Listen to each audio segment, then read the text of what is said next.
Okay, we're live. Welcome everyone to the live panel today at the Content Marketing Virtual Summit. My name is Jason. I'm one of the hosts here.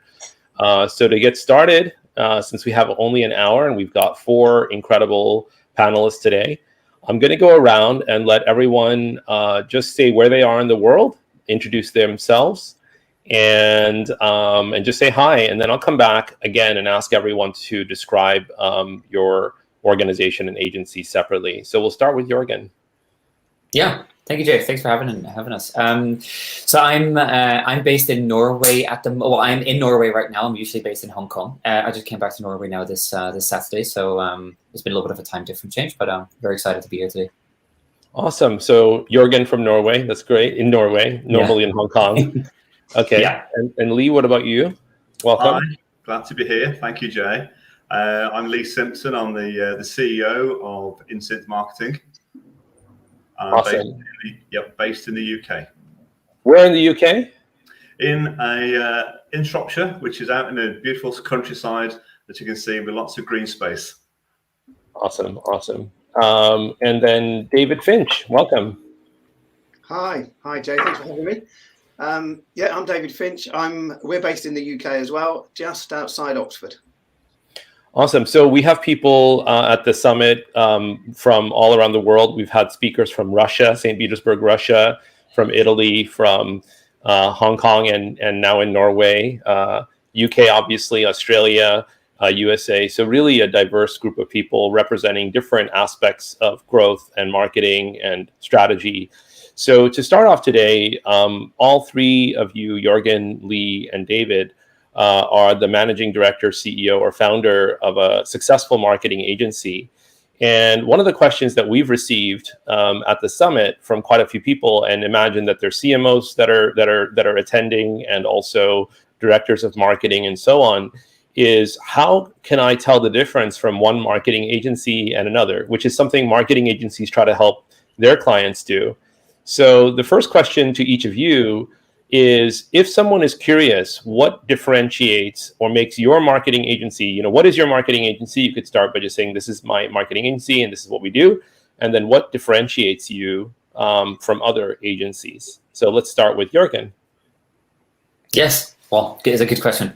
So I would say usually we're based in Hong Kong. I can give a little bit of background. So in COVID Technologies is based in Hong Kong.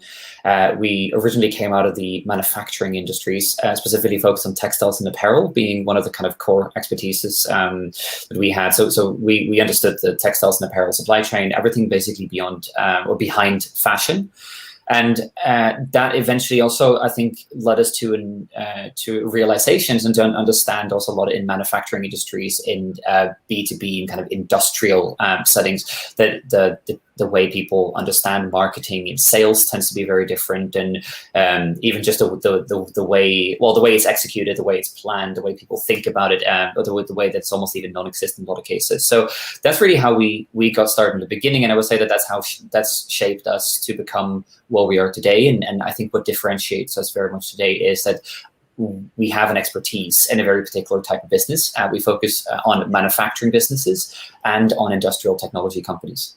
And so the reason for why we've done that is very much also because of the connection between the two. So when I say manufacturing companies and industrial technology companies, I can use the textiles and apparel supply chain, and we can look at that there are some inputs in that supply chain, which very often is fibers and chemicals and utilities that goes into making the clothes that all of us are wearing here today, on a virtual meeting here, and that goes into a lot of process manufacturing. So that's where you kind of convert fibers into yarn, and yarn into fabric, and fabric into garments, and so forth, all the way until we can buy these clothes from the brands that we like around the world where we live. And so that's really become our specialty. And so we therefore also divide that into the technology companies. Very often we can almost say that the ones that are innovating on chemistry and on products or on raw material and inputs that needs to be then dealt with, and needs to do marketing differently than, for example, like from processing manufacturing, which very often then buys equipment and kind of has a layout of that equipment and then processes materials to then create semi-finished products and different things. So that expertise and having that understanding of the individual businesses in the supply chain the inputs and the outputs and the way that things are put together. But I think very much the way that the supply chain, the business are put together, I think is also what really makes us a successful marketing agency in that way of being able to help our clients based on our own understanding, and then working with different companies, because every company is different, although they're competitors. That's really then breaking down what makes them different, us knowing what makes us different, and then helping them to kind of differentiate across a few different and finding their kind of competitive angle, and then working from there on. Yeah, I think that's a very helpful and really interesting background. First of all, that you started out on the floor of manufacturing agencies. You actually worked in logistics, which you shared during your talk at one point. But what that's done is really giving you an insight, microscope, and almost an X-ray machine to see all the different aspects of the manufacturing and supply chain. You gave the example of shirts and so on, how the fibers get made and all the materials and everything. But taking that information and turning it into marketing advantages to actually get buyers up the supply chain to understand how they can benefit from the suppliers throughout the process. That's going to be a really fascinating and very different, and it's very differentiated. It's not easy to replicate that because of your particular background. And I think it'll be interesting to hear from Lee Simpson next, because I think Lee is going to share kind of an analogous story. So Lee, if you could share a bit about what is InSynth and what differentiates InSynth from other agencies. Yeah, so really very similar story to Incova, in that we're very specialist. We work in the construction space exclusively, mainly in the UK, but we're growing our international footprint as well. And I think it's enabling us to draw on the experience of the team who've worked in the construction field for a number of years. I think personally, 30 years of experience in construction, in sales, in marketing, and in general management. We really get an appreciation for the challenges that our clients face day in, day out, how to reach their target audience, how to really understand how the market works. The dynamics of the market, particularly in construction, are very different to most B2B spaces. You've got this multimodal decision-making process between clients, then you're involved in designers and architects, then you get consultants involved, distributors, and then the people who actually build projects, whether it's a road or a new school or housing. And you're trying to get your product used and bring that story through the decision-making process, where every different persona have a different requirement and different sort of commercial needs and design needs and product lifetime needs as well. So it really I think for us to try and take this sort of complexity of market to other markets would be wasted. And also, I just didn't feel that when we were deciding who we wanted to be, which I think is a question which I think every agency owner asks, and do you want to be a generalist, or do you want to specialize in a particular technology or a particular channel? For us, it was very much, we want to get into this industry and help to move the industry forward. What we recognize is construction is very traditional, very sales-led, and particularly what we've seen in the last 2 years with the pandemic is this real awakening in the industry. And we've been able to sort of help and support, a large number of companies throughout the UK and further afield to really get a grip of digital, embed it into their business in a better way, and really help them to understand how the market is working now. And I think that's enabled us to really sort of now position ourselves as one of the leading agencies in this space, across the world. And I think just finally as well, we're also championing the inbound methodology as well, which is it just makes sense in construction, which has got a highly considered decision-making process. Yeah, that's a really, I think, inspiring, and also complements what Jürgen said, because with both of you, and I think David's going to have a really interesting story here in a moment, but you're working in industries where people are often in really going to trade shows and doing a lot of in-person sales. and to bring them from that sort of world, very traditional way of thinking and physical marketing, into the digital world, and really lifting them up, and also looking at the supply chain and really being experts in their supply chain. That is extremely differentiated and allows you to speak their language, allows you to know really in depth the challenges that they have. You're not starting from square one, you're actually starting quite a way down the path. And you also probably will talk later about having industry insights, because you can actually see the whole industry as a whole and have some insights. So David, please, for you, the same thing. If you could share what is Purple Frog, and what differentiates Purple Frog from other agencies. Okay, it's going to be hard to follow those two.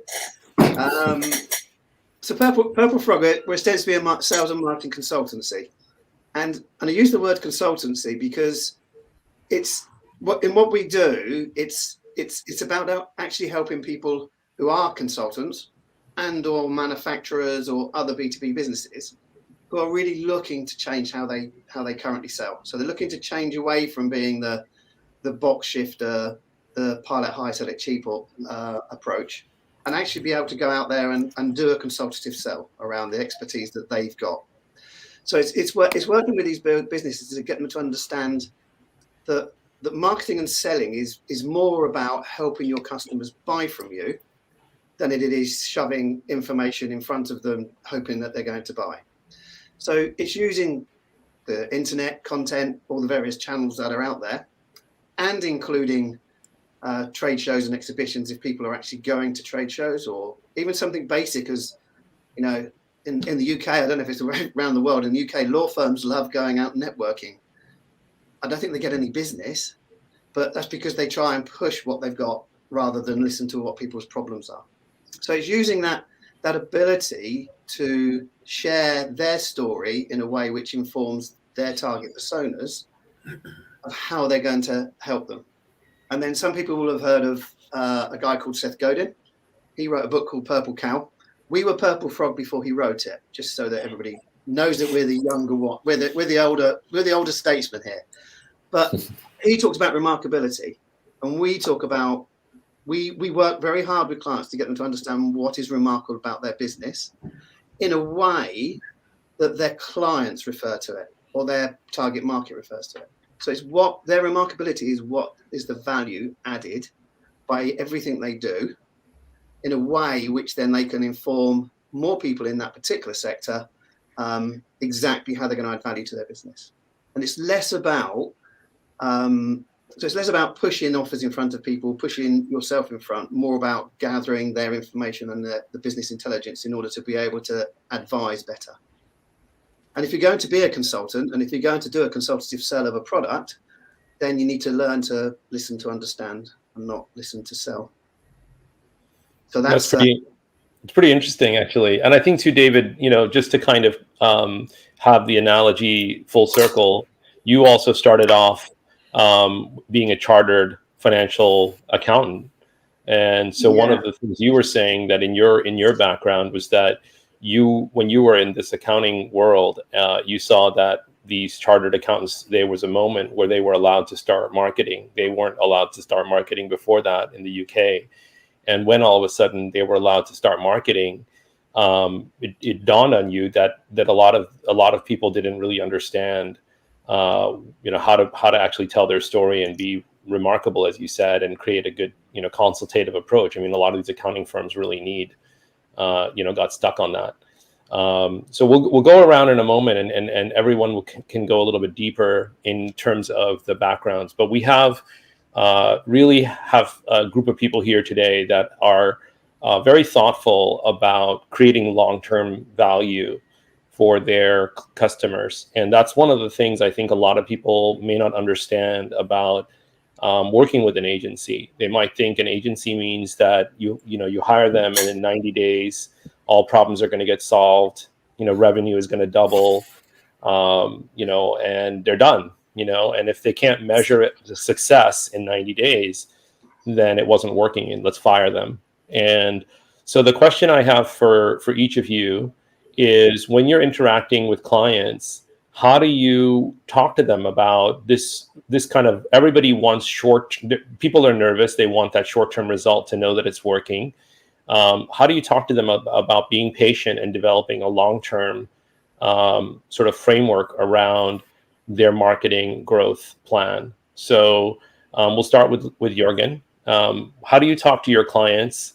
If someone's listening right now and they're wondering if I would go and hire one of these, reach out to one of these different people on the call today, should I be thinking, I'll get my result in a quarter, or there's going to be a 1 year or 3 year framework?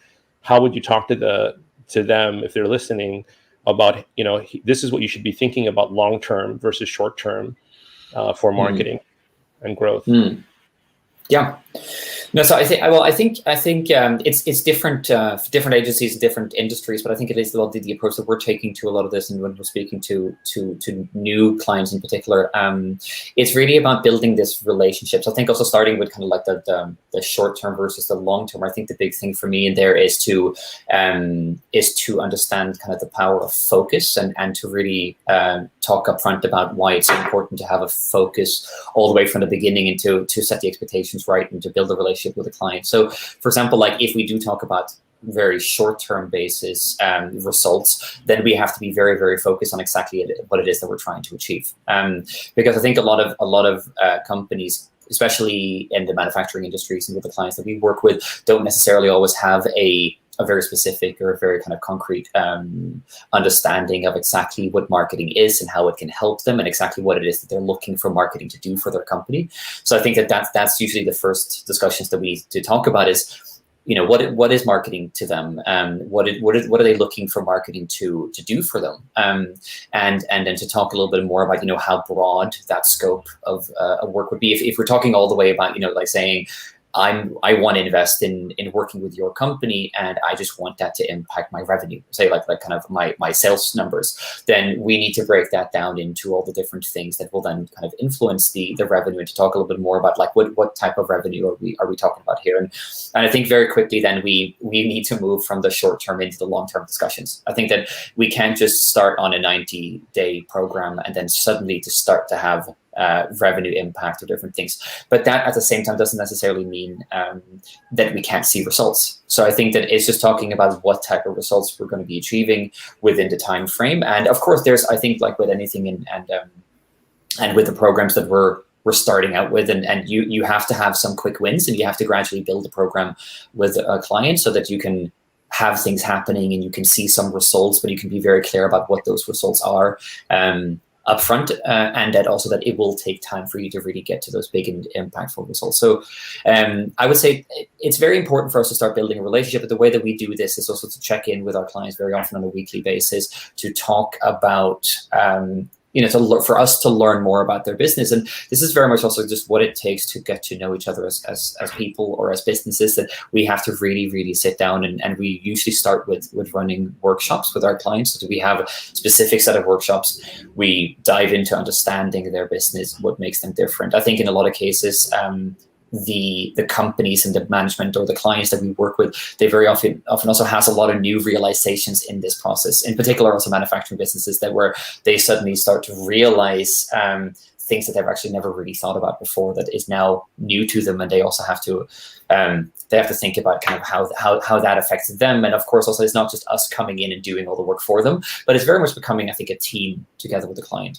So that's I think the kind of going into a project or into a client relationship, I think is very much about understanding the goals and what they're trying to achieve by breaking that down, to talk upfront about what the short-term objectives, what the priorities are, and then to break things down over time and to make sure that we can kind of we can focus on a few goals at a time, and we can break that down and really get time to get to know each other better and develop and work closely together as a team.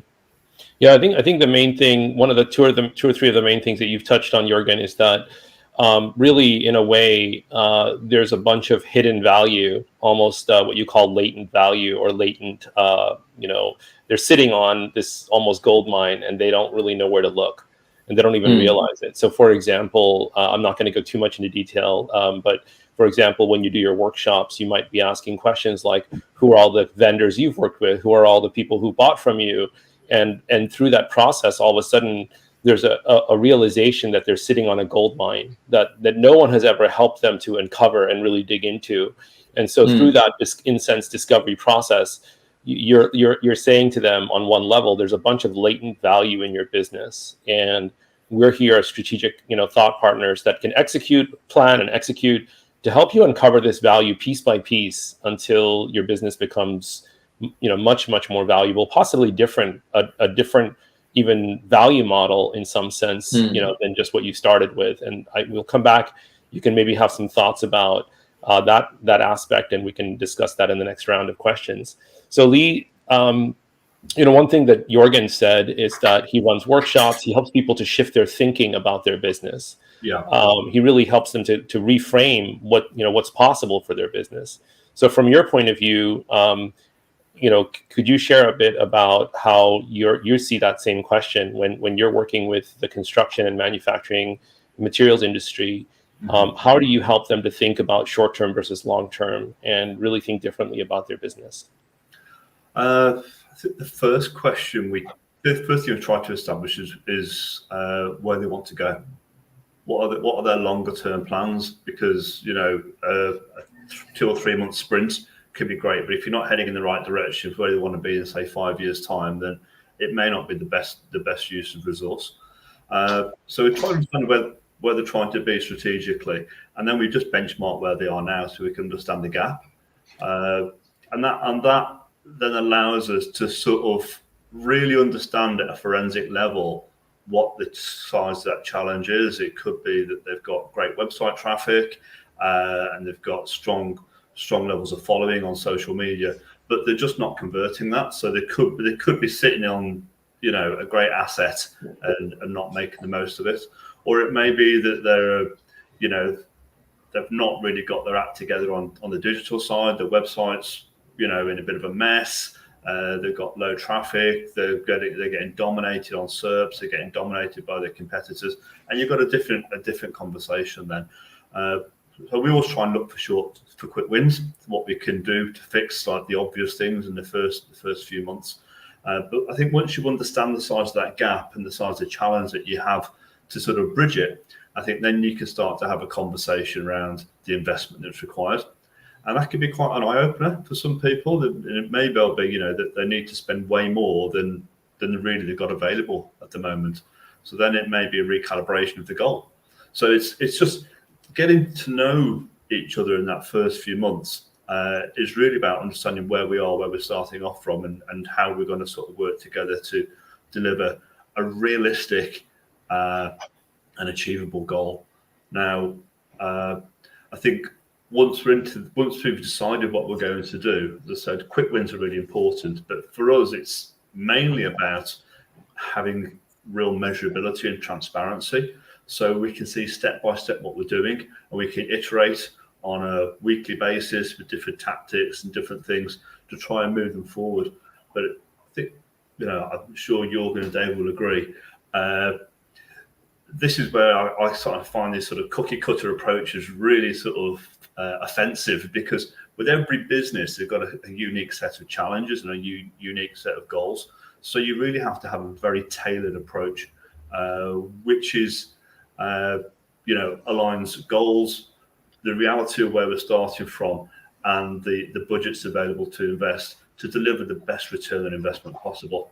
And I think that's what makes us, sets us apart from a lot of our competitors in the construction space, is we take the ROI, the return on investment, very, very seriously, because I think marketing has a bad rep anyway for not being accountable. And that's one thing we really sort of hold dear, that everything we do for our clients is moving the needle in some way.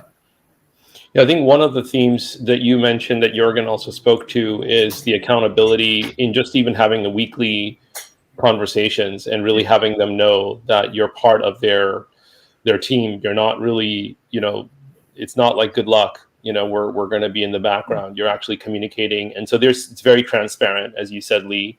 And as a result of that, you're also helping. You're listening, and you're really saying that in your case, it seems like you have this is good, but this could be better. So let's lay out the different aspects that are possible, and let's discuss together where there are some gaps that we can address, and then we'll show you what's going on, and we'll tell you what's even things that aren't working the way we expected. If something's going wrong, we're going to tell you this didn't go the way we expected. And I think that's really transparent, and I think that gives people a reason to stay long term in the growth process, because you're building that trust in the short term, but you do have that long term perspective. It's not like we're in here to do some quick hits and get out. You're really looking to be with them for the growth journey long term.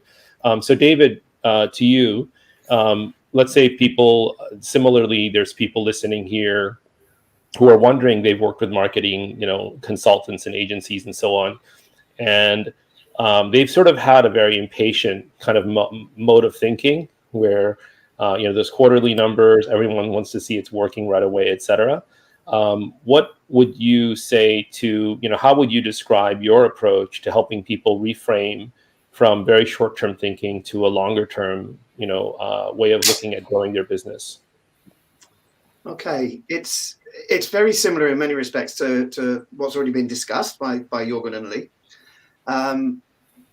It is about, so we try to get people to think more strategically, and the problem is that most business, when you suggest to them that they need to think strategically, run away and hide under the nearest stone. I don't know why people run away from strategy, but it's something they seem to think is for other people, not for themselves. So it's actually going to them. So we would start typically with three types of workshops. One which uncovers their remarkability. So what is different? Where do they add value? One that focuses very much on their target audience, so building personas that can be used to influence the messaging, so the messaging's correct. And then one around numbers, because that's the accountant bit that you mentioned. And the numbers are very simple. It is, well, where do you want to be in 5 years' time? So have you got an exit strategy? Do you know you need to pivot the business? And break those numbers down so that we know the exact number of clients or customers they need to win in order to achieve them. Because too many businesses go out there spending loads of money on things like Google Ads, but with no notion the fact that there's probably not a big enough pool of people for them to be selling to for the amount of money they're actually spending. So they're never going to get a return on investment on just that one channel. It may work as part of an overall package, but it just isn't good enough. And then we talk to them about the sort of two curves of business growth. There's a logarithmic curve, which is pretty steep and then plateaus out. That's virtually every business in the world has a logarithmic curve. So you sell to the people that you then start getting some referrals, but it's very hard to scale. So most businesses, and that's why the mergers, acquisitions activity happens quite often, is that's how they scale their business. They go and buy another one that's at the beginning of that journey or hasn't completed it. And then there's exponential growth. And exponential growth is where you're investing in the future of your business, and so content marketing is a good idea of something which generates an exponential growth, because what you're trying to do is you're trying to build your own influence, and being a thought leader is pretty impossible. I would suggest more that people can be applied thought leaders, so they can take what is knowledge that's already out there in their industry and show people how they apply it to help solve the problems that their customers are looking to have solved. But that takes a long time to build traction. It just doesn't happen overnight. So we try and show them that if we can work on the logarithmic curve, that's your quick wins. So where are the opportunities that you haven't currently managed to uncover? And then what we'd start to do is then build this exponential growth strategy with them.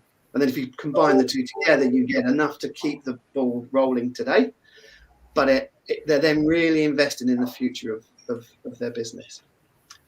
And then we also very, very much believe it's a partnership. So if somebody comes to us and they just want to outsource their marketing, we're not the agency for them, because that means that they don't understand what's happening. So if there is if we need to experiment on something to see if it works, and we uncover the fact that channel is no good for them, because part of marketing is, people say follow the science in things like COVID and whatever. Well, the scientists don't know what the answer to that is yet. They're still testing. And in marketing, it's very similar. We don't know the answer to everybody's business, because your business, as Lee said, is unique. Just because it works for your competitors doesn't mean it will work for you. In fact, it probably won't. Why would you do exactly what your competitors are doing? That doesn't make any sense either. So, because you're just throwing money the winner is the one with the biggest pockets. So it's about actually then embedding the thinking that we come up with in the clients. So we work on a sort of think, discover, inform matrix, and it's about discovering things, thinking about them, understanding how that influences the buyer's journey, and then informing the client and educating and embedding that thinking into their business. It doesn't mean they have to do it, but at least they understand why what's being done is being done and what the expected outcome of it's supposed to be. Whereas if they just outsource and don't get involved in the process, that's invariably where they sack somebody but what they'll do is they'll sack that agency and then go and employ another agency who's only going to be able to fail. Yeah, I think one of the critical things that is coming across is that it's not essentially it's a lot of times people who are trying to grow their business, they have a lot of information coming at them, and they're looking at the competitors, and they're looking at, maybe they heard something or read something, and in a sense they're disoriented a bit on what they should do to really think about growing their business, and they need almost a place to do an inventory. What is your business? What's possible for you? Is there hidden value already sitting in your business? And in the workshops, I think what you're doing is really giving them a chance to almost do a reassessment of their ability, to grow, and also do a reassessment of the whole marketing and sales space, because the way that they thought about marketing and sales might be 5 or 10 years old, and they may have some assumptions that worked really well 5 years ago. Maybe that's how they started, and now it's a different game. And I think what you're sharing, David, is really facilitating that discovery process through through workshops, and really uncovering their hidden assumptions, maybe from different points of view as well, not just from one point of contact. And I'm gonna actually go to Jorgen briefly, because one thing that you mentioned, David, and we'll come back and discuss this a bit more, is workshops. Because I think that you said that you lead people through workshops, and that's something Jorgen also does. And so maybe Jorgen, you could speak a little bit about the workshops that you help manufacturing companies go through and what they get out of that. Yeah. No, absolutely. I think I would say with some of the workshops, or the workshops that we run and that we've developed over time, but we never really started out, as a workshop company, or kind of someone who does that as a service, or these things. That was never really the intention. It more just came as a necessary part of the business of being in marketing. And I think that those workshops I completely agree with everything that's been said so far as well. And it's really about, I think, uncovering some of the hidden value in the business. It's really about understanding the client's business very much, because in a lot of cases you can't just take what they say. You can't just ask them, tell me about your business, kind of how we started this conversation, tell me about your business. There's a lot of stuff there that can be uncovered when we're going deeper into, running workshops and diving into more kind of applying frameworks and things where we can then draw things up for comparison. And I would say in the end of the day as well, since we work with a very specific set of companies, manufacturing companies, supply chain companies, and industrial technology companies, we then also were able to, in a better way, apply our own expertise, because we run a lot of the same workshops, we run a lot of the same frameworks, and you apply a lot of the same tools, and we're therefore able to then kind of compare things and bring things into, I think, a little bit of a different perspective that can help our clients as well, which is, again, helps us to differentiate us as an agency. But to dive into some of the workshops that we're doing, I would say that we've really kind of developed three let's say kind of like 3 levels of services that we do, and workshops has become one of those. And it's really essentially what we call strategy. Interesting that you say, David, also that people tend to almost run away from strategy, but we just kind of almost we don't force them into, we don't force anyone to do anything, but it's a very important part of our work together. So we always need to start with that, really getting them to getting them into understanding strategy and building a strategy, but at the same time also, of course, not just saying let's go through months and months of workshops and then not focus on the marketing. We still have to do things simultaneously. So we run usually 5 workshops, number 1 being business model, and kind of applying very, very ordinary tools like business model canvas and breaking things down, like how does your business work? How do you make money? Who are your customers? Getting a high level overview.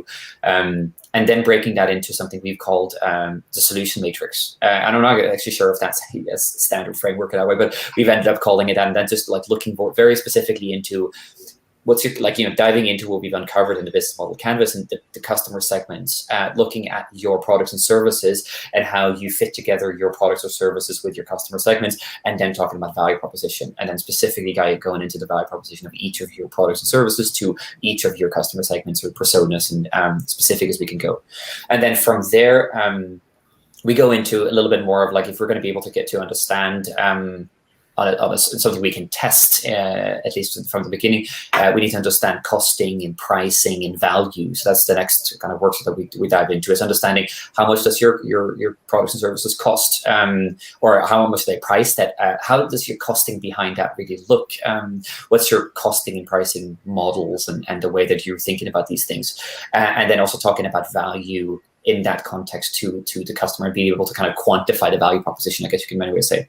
And then the next 2 workshops that we do is very much kind of goal setting, growth goal setting. So we have to be very specific about the goals that's being set. We then tend to look at goals across 5 different kind of 5 different levels. So let's say that you can either start at the end of revenue, which is usually kind of like the end goal for a lot of people. If you start at revenue, then maybe we go 1 step up, and then you need to, how many customers do you need to achieve that revenue, and how many customers do you need to send X amount of products to be able to achieve that kind of revenue? And then before you get to customers, maybe there we talk about, in some cases we can talk about users, or we talk about leads. That can very often be kind of another goal that we need to talk about before we then talk about customers and revenue. And before that, you need to talk about traffic. So that's kind of the reverse way. It becomes traffic, leads, or users, and customers, and eventually revenue. And then we dive into that. So that's a workshop that we go into and setting goals together with the client. And because now we have an understanding of the costing, the pricing, the value, the business model, and all these different things, the final workshop we call growth financing. And that's really then going into, now that we have all this information on the table, you mentioned this, Lee, as well, like that we have to recalibrate. Either you have to recalibrate the goals, or you have to recalibrate your budgets, or you have to, we have to, recalibrate, or even just kind of plan out the details. And that's what we do in growth financing, where we also then incorporate that very much into either into the existing business model, into their existing way of pricing and running their business, or in a lot of cases, actually, we end up changing the business model together with the client, and the company here ends up kind of running in a slightly different business that they started running, or kind of came into the workshop running. So that's the kind of like the starting workshops for us across those 5 kind of key areas. Yeah, I love it. I think it's really helpful to be that specific. And I think that, for a panel like this with people listening and people hungry to learn, what are what is the actual steps behind the concept, that really helps a lot. And I think also what David shared helps a lot in terms of clarifying, how many customers do you need to reach your number? And is it a sort of what David shared is logarithmic, where you're going to go slowly and you're going to reach saturation, or is it actually some people use the word flywheel or exponential growth, where you're actually every little thing you're doing is accumulating an advantage, small advantages, and making you an applied thought leader. I think that's the term that David used. So to Lee, from your point of view, having heard David and Jorgen, sort of from your point of view, what's your analogy or your analogous process for the way you work? So we have something called the Predictable Growth Program, where it starts off at the very beginning of the relationship with the strategy phase, which sounds very similar to what Jorgen's just described. Not quite as beautiful as the way Jorgen's just described it, though. So I think I'll be catching up with Jorgen afterwards and trying to pick his brains on a couple of things there. But yeah, so it's really trying to understand where they're trying to get to, and value propositions, personas, understanding the business model, the whole thing, and then having those challenging conversations around, the reality, how realistic their goals are compared to the level of investment they're looking to make. And I think once we've done that, once we understand those goals, we get much more detail into the real stats of what's driving the business. So as Jürgen says, we reverse engineer the pipeline in effect. If they're looking for this much revenue, what does that mean in terms of orders? What's the average order size? What's the conversion rate from stage to stage? So we can understand where the blockers are normally. We often find that we approach it in a way which doesn't require more traffic or very minor areas there. It could be that they've got a real big drop off between a lead and being asked for a quote, or a quotation through to order, because maybe they're not doing simple things like they're not following things up, or they're taking a week to deliver a quote and all their competitors turning around in 4 hours. So it's once you get a little bit more forensic around what's happening in that pipeline, you can pick out individual elements where there can be some quick wins that you can identify. And it might be better for them to spend, £30,000 to put another body into the business to follow up the quotations within 2 or 3 days of being sent out, than it is to try and get an extra 100,000 visitors on the website in a year. So we always try and find the most beneficial way for that business to grow, looking at it structurally as well as strategically. I think once we've done that, we can identify where the blocks are in that pipeline. We actually then start to plan out what we need to do to fix it, and it could be a blend of traffic, training for the sales team, recommending different technologies or different systems to help them. So try to look at things in a very holistic way, and then we get into the execution phase, typically in 3-month sprints. So we'll work, break down this sort of 5-year goal into 3-month sprints. And what that means is that every 3 months, we have another quick review, see what's working, and identify which area we want to push out better, or which areas are just not working for them. So we want to sort of park that or test it out in a different way. And then we get into the weekly cycle of execution. And that can be a blend of content marketing, training, social media, email marketing, delivering CPD events, webinars, a broad range of activities which we've got as options, depending on what we feel that is the most appropriate for the client. And then every week we review what's happening, what's worked, what's not worked. Every activity we have has a sort of a target, a goal. And once we understand what's working, what's not, we feed that information back into the following week's activity. So over a 3-month period, what we're expecting to see in those sort of 13 weekly sprints of activity is a much deeper understanding of the client's business, client's challenges, and what's working and what's not working. So when we get to the next 3-month campaign, we can actually then have a much more effective one. So what we're trying to do is quarter by quarter and breaking it down by week, month by month. We just want to continually improve. And we've taken, it's interesting because we're kind of involved, like you're in the manufacturing sector. A lot of our clients are building product manufacturers. We've taken a lot of our methodology from lean, from like the Toyota way. So going back to when I was in the sort of manufacturing space, we sort of learned all this stuff. And I thought, as marketeers, why don't we do this? Why don't we do things in a methodical and a disciplined way, in a scientific way, where you're using data to see what's working and what's not and improve it step by step? And you can see, within 6 to 12 months, the effectiveness of our clients' marketing campaigns just grows so much, and the results really start to kick in. And I say typically, we see great success. Yeah, I think one thing that was really interesting that I think maybe people weren't expecting, or maybe they were, is when you said that we can help people improve how they do the sales conversation. And I think when you said that, I really thought that was really powerful, because in a sense, for what you're really looking at is all the way through to closing a deal.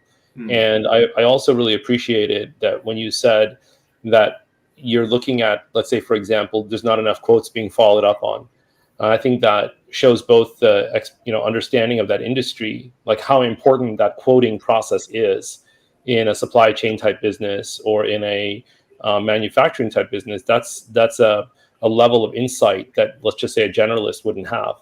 And really knowing that, and then saying, look, the quoting process is really critical, and this is a delay that we need to solve right away, and let's get in there and work on that. And so it is really in a way looking at the whole process and really digging into what steps. And I also think the experimentation and the learning framework that you're describing is going to be very important, for people to understand better.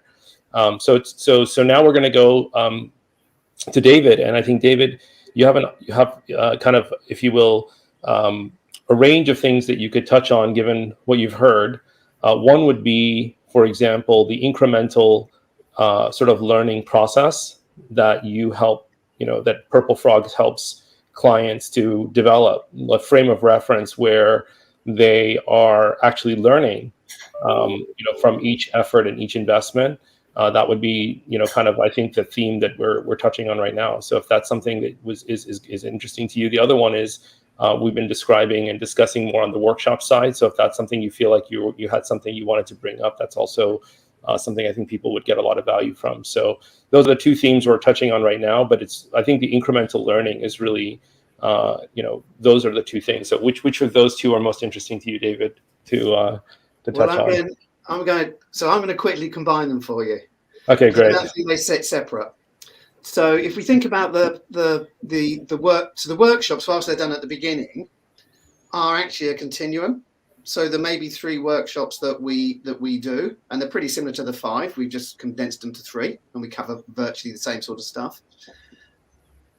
And one of the things that we do in that is we tip the sales funnel, marketing and sales funnel, upside down. So most people watching this will know that that's the marketing and sales funnel, and then you put stuff in the top.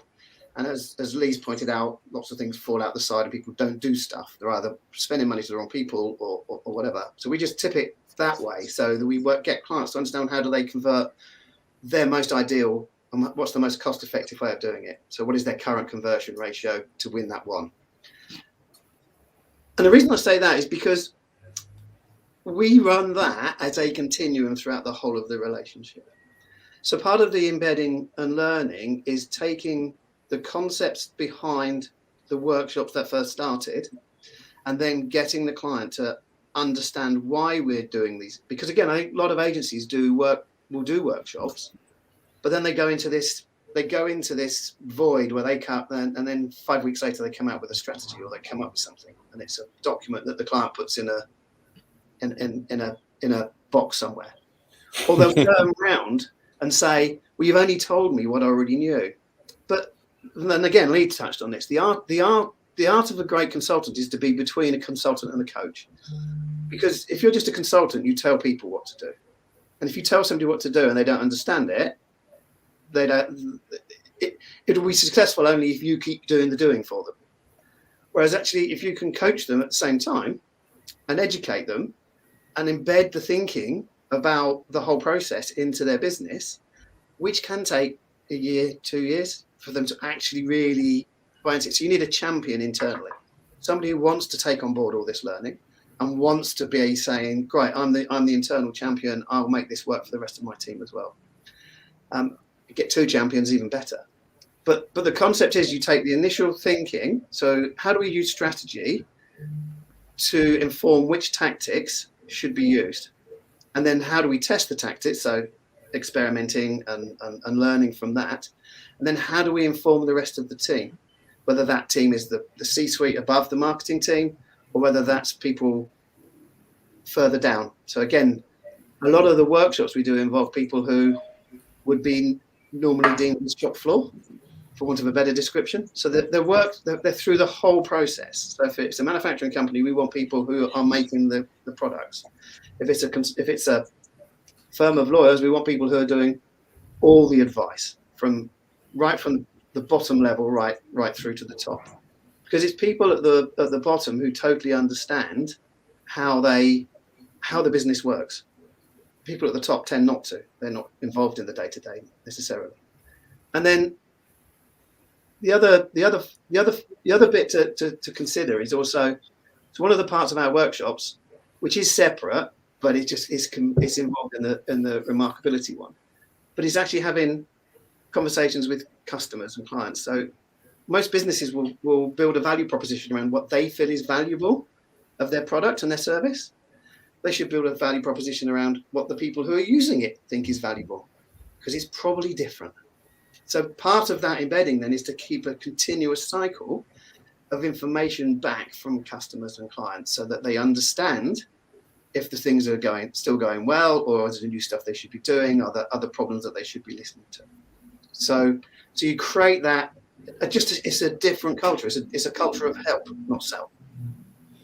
Yeah, I think that like we're coming up on having about 5 or 10 minutes left, and I think that one of the things, David, that you brought up that has essentially become one of the themes today is that it is really about the business understanding essentially like, okay, we need to know who our clients could be, and then what do we do to convert those types of clients? And Jorgen discussed different values to different types of people, different types of customers, and really understanding that your value might be different to different types of people.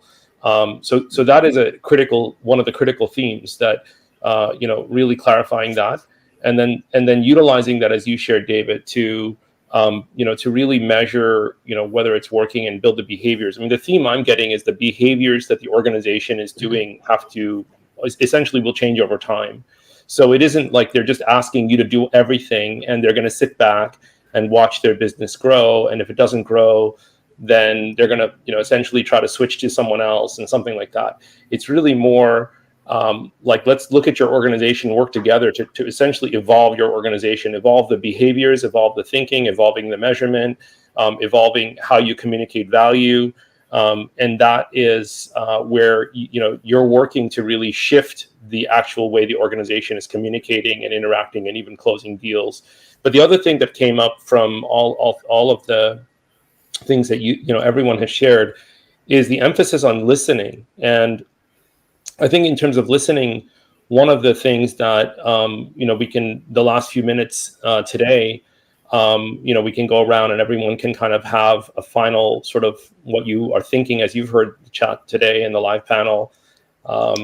Is, to me, the listening aspect's really important, because not only are you listening to your clients and not only the person who's hiring you, but you're actually going in and listening to the person on the front lines. You're listening to the salesperson. You're listening to the person who's actually sewing the clothes or building materials, getting them included in the workshops. Because as several people touched on, is that they may have insights that shift the value. They may be hearing, if they're on calls, customer support, they may be hearing things that shift the value.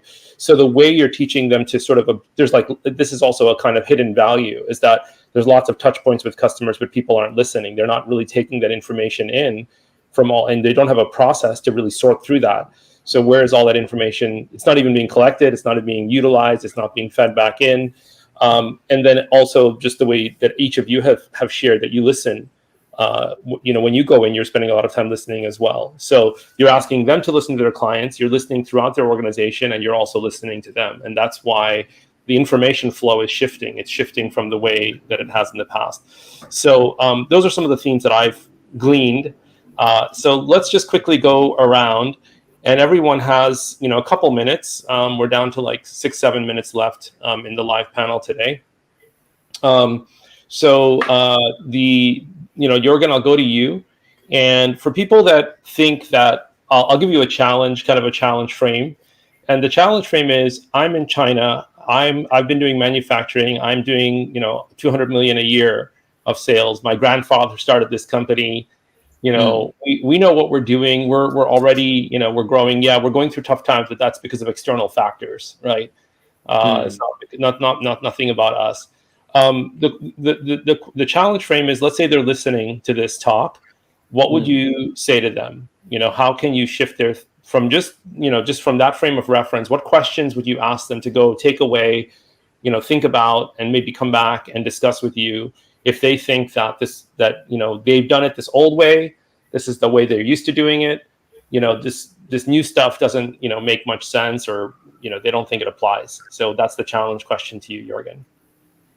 Yeah, no, I think good classic scenario. And I think one question that I think is a great way to start the conversation for me, and where I think kind of in COVID we've based a lot of our business around, is basically just a simple question of asking them, are you in the business of making your product, or are you in the business of serving your customer? I think that's the kind of the biggest question that I think we can start by opening up, because that's independent. And I think for all of us, whether you're serving construction industry or manufacturing industry or all sorts of other industry, I think I think that question applies. And to look at it from a manufacturing point of view as well, great case. That very often manufacturing businesses, they tend to be so focused on making their product, and they tend to be very kind of focused on cost leadership and price competitiveness. And so they're very much in the business of making their product. And so they tend to forget about all the other aspects that come with just shifting the perspective on being in the business of serving your customer, because then you can open up so many new avenues of other value that you can provide to customers as well. So that you don't just focus then on making your product cheaper and faster and better and this and that, because you may be making a product that your customer doesn't even want anymore. It might be outdated. But in a lot of cases, to take, for example, like one of our core sectors or specific focuses on the fashion industry, or kind of the behind fashion industry, fashion supply chain, is very often that if you look at the modern fashion brand or just kind of retail brand today, it's very much just a marketing and a product development / design unit together.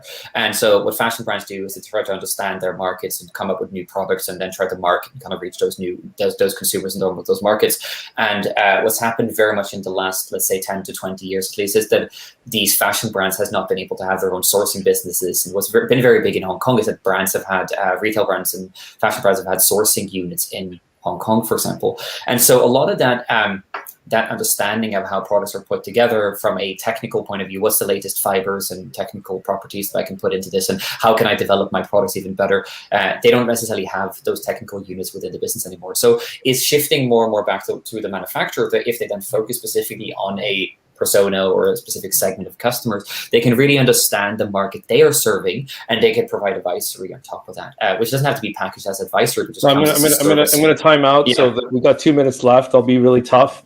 But I think the thing you said that was really interesting is serve the customer or sell a product. And I think that's a really interesting thing.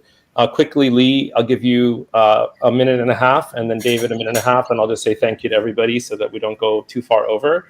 Okay. Lee, what would be the challenge question to you? Is there's a construction company out there, construction supply materials, saying that, how should I think differently? And just maybe one or two quick thoughts about that, and I'll go to David after that.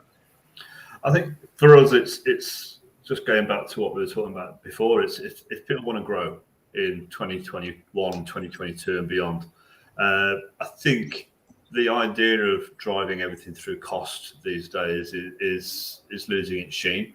We're taking quality out of products, we're taking quality out of service, and everything's becoming commoditized. And I think that what we really try and get people to think long and hard about is customer experience and the value that can bring by reducing churn rate and being able to create value around your brand rather than just the power of price. So we really try and get people to think about creating value through customer experience, and everything we do kind of falls out of that sort of conversation ultimately. Yeah, that's amazing. It's hard to do it quickly. So David, you have also a very short amount of last few minute or so. Okay, so just pick up. So both of those absolutely brilliant. Totally agree with them. I also think then whoever it is, whatever industry they're in, whatever sector they're in, whatever they're selling, I would turn around and say, however successful you are today, the question you have to ask yourself is where will my customers be expecting to buy my products, and how do they want me to sell them my products in 5 years' time? Because if you don't think that, you won't adjust yourself to be in a position to continue to be successful. Love it. Okay. I think it's amazing because just one sort of summary point is that I always, when I do webinars, I talk about the Kodak moment, and Kodak was a company that was a very successful, large film camera products company, and they went completely out of business. And someone had come to them and said, digital cameras are coming, and they just ignored the research, and they didn't want to chip away at the way they were doing business. And they just went out of business. And there's other examples like that. And I think one of the things we've heard today, and I just want to say thank you to Jorgen, to Lee, and to David for being on the panel today. And yeah, just sort of really an amazing, I think, group of people that I think anyone who hears this should really dig deep into their current thinking and say, okay, let me reach out to one of these guys. Let me really think about what they're saying. It's very practical, very applicable, and really a lot of synergy as well from each of you, which is incredible to see that, right? Different thinkers all around the world, but really have a lot of synergy. So thank you to each of you. And I'll give you a chance just to say goodbye to the audience, and then I'll end the live stream in about 10 or 20 seconds. So bye, everybody. Bye, everyone. Good to see you. Bye, everybody. All right, we'll have everyone back, and there'll be links. And also Jorgen, David, and Lee, they all have talks at the summit, which are live right now. So you should all be able to go and see them. We have links, and we'll be having them back for future events coming up in the next quarter. See you guys.